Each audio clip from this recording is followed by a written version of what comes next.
all over this as usual. Turns out the FBI was surveilling this group. Oh, I bet they were. And by the way, it's a group. And did a cop shoot the patsy and stop him? Or was this all a setup, or was somebody else a planned patsy? It's got all the markers. I could go on for 10 hours is the problem. She got the White House saying, don't worry, there's going to be events that we're going to blame on people. Now, they don't say they're going to do it. They say there will be mass shootings and bombings, and it will help the president connect with the public. They even say it on Hardball. That's how dumb they think you are. They say this in front of you because they know they control the dominant media. It's still somewhat dominant, but not for long. And so they can push the narrative out. They can push the narrative. So I'm sitting here watching them get ready for it. Okay, the bills are being introduced. Here comes the UN treaty. It's going to start right now. I had guests on a month before this happened saying, I had the makers of A Noble Lie on saying, get ready. We all agreed, mass shootings at churches,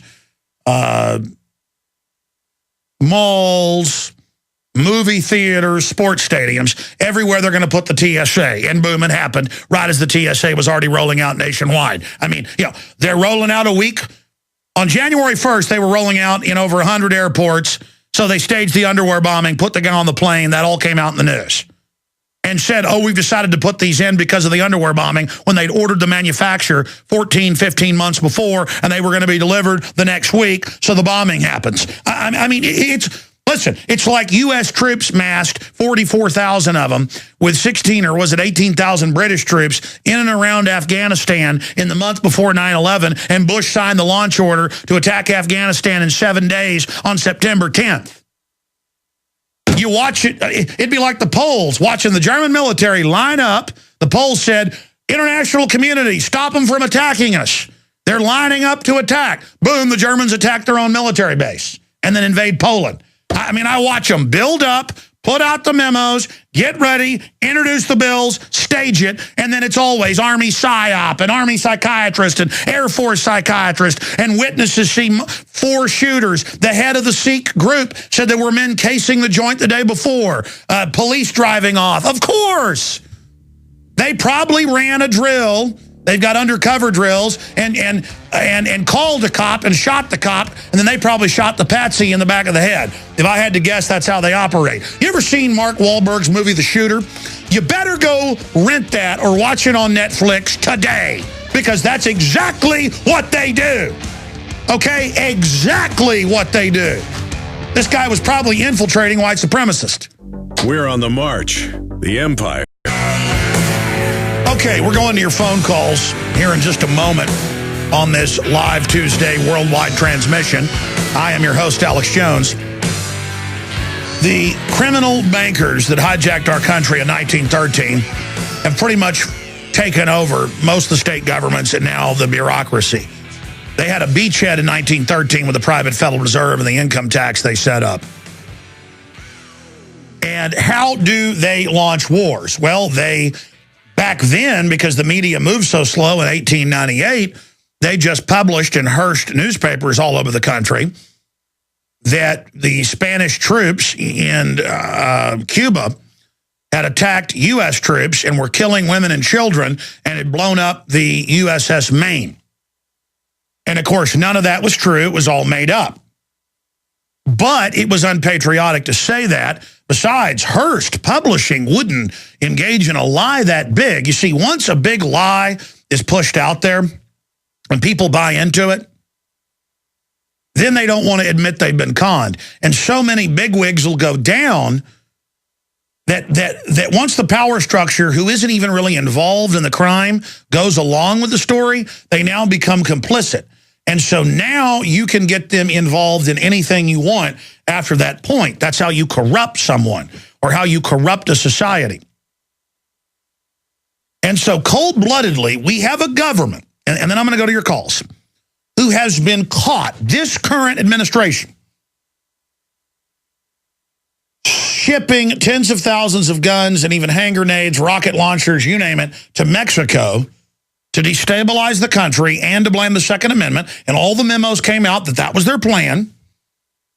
And Congress is so blackmailed, they're acting like they're going after them, but really aren't. And so the very same crew that ran Fast and Furious, the very same names, are now in command and ran Fast and Furious.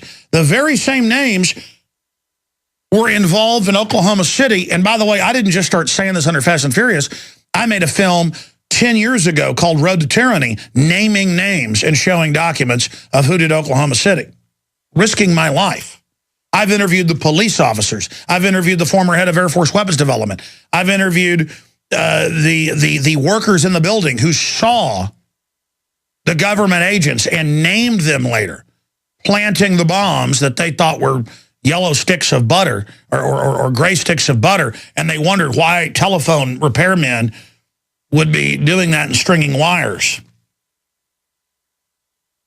So if you've got a group that did that and picked the building because it had a daycare center in it, and G, they write public memos saying a terror attack to be blamed on their enemies is how they're going to get reelected. And Bill Clinton said on Air Force One to entire media in '96 that he owed his reelection to the Oklahoma City bombing. They don't even veil this stuff. This is how they get unpopular things through. This is how they get control of the population.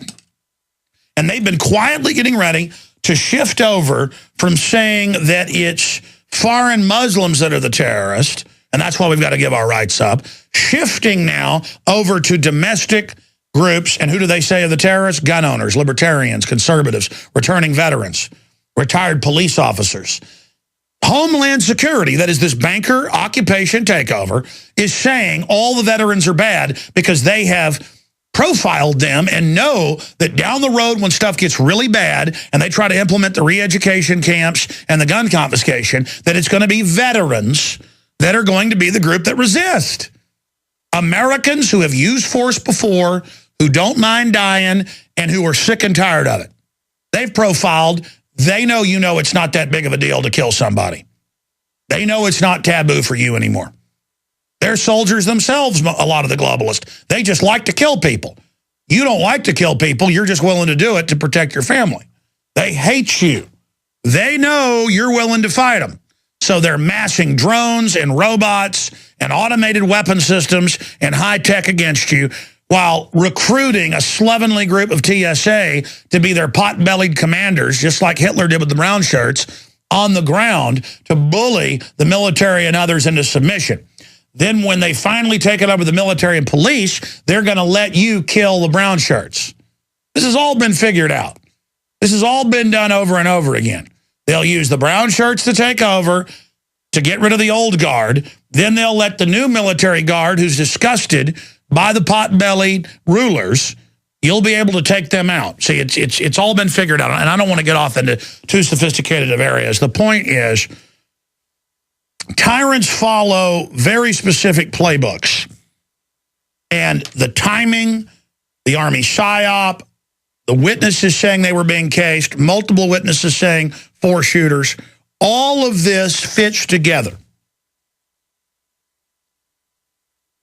Just like Oklahoma City, you've got a high-level Army officer at a high level of national security, which means banker security, infiltrating a white supremacist nest over the last decade.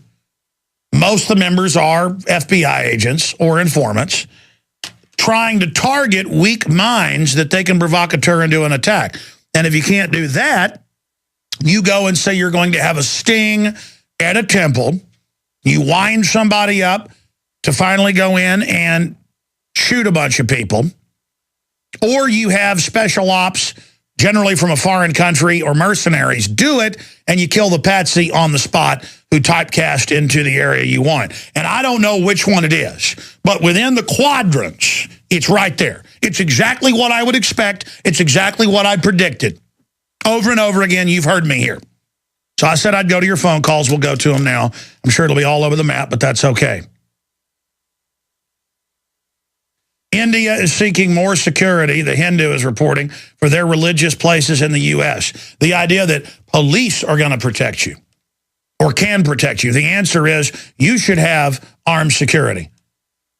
You should pick deacons who are trusted members of your congregation, whether you're a synagogue, a mosque, a church, a Sikh church there with their Sunday school, more akin to Christianity than, Hinduism or Buddhism.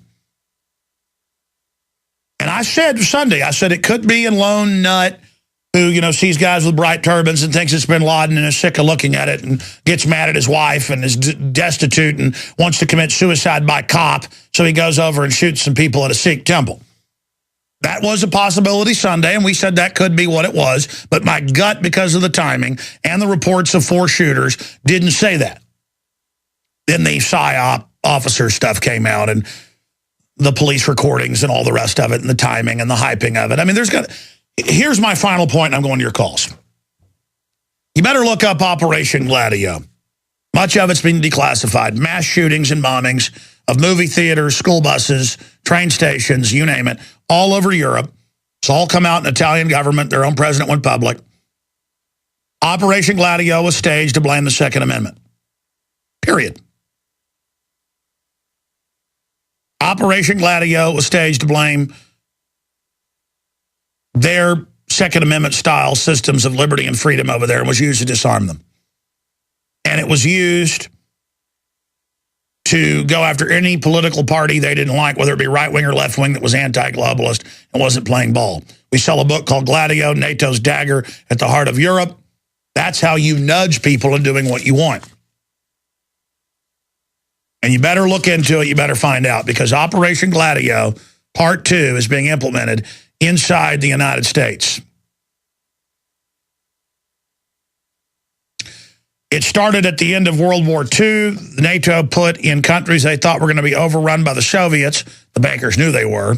They were funding the Soviets as a clash of civilizations, to be able to be sleeper cells to engage in sabotage. They were really used to stage terror attacks to blame their enemies, because frame-ups are the #1 way to be able to go after your enemies. I mean, it's very simple.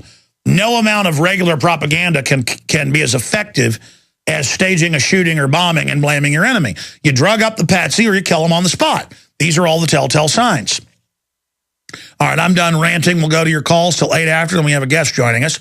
Eli in Virginia, thanks for holding. You're on the air on this Tuesday transmission. Go ahead. Sir, it's an honor and a privilege to talk to you. I just wanted to say I agree with you 100%. I mean, this is clearly an inside job. I'm actually a former police officer. I'm 24.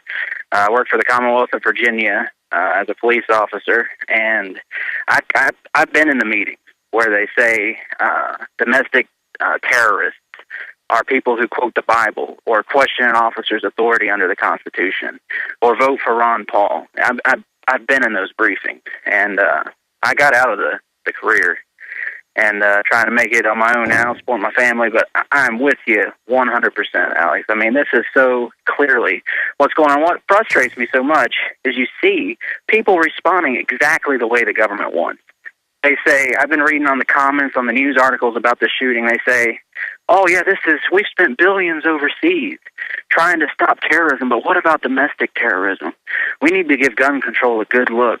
We need to stop these domestic terrorists. Well, I can tell you what the cops think domestic terrorism is.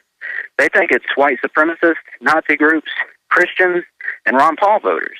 That's what the police officers think. And, well, that's what they're certainly trying to teach them. It's actually backfired, as a lot of police have looked into who they're being told the terrorists are. But look, the foreign banks have openly announced they've conquered the U.S., and now they want to go after the opposition that understands what's happening.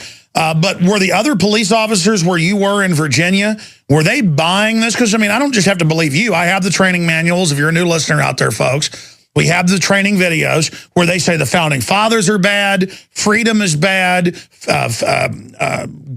conservatives are bad, returning veterans are the terrorists. And so Homeland Security keeps saying this is about to happen. The new enemy is the American people. This is how they flip the script on us. I mean, how many of the police officers that you were around bought into this brainwashing?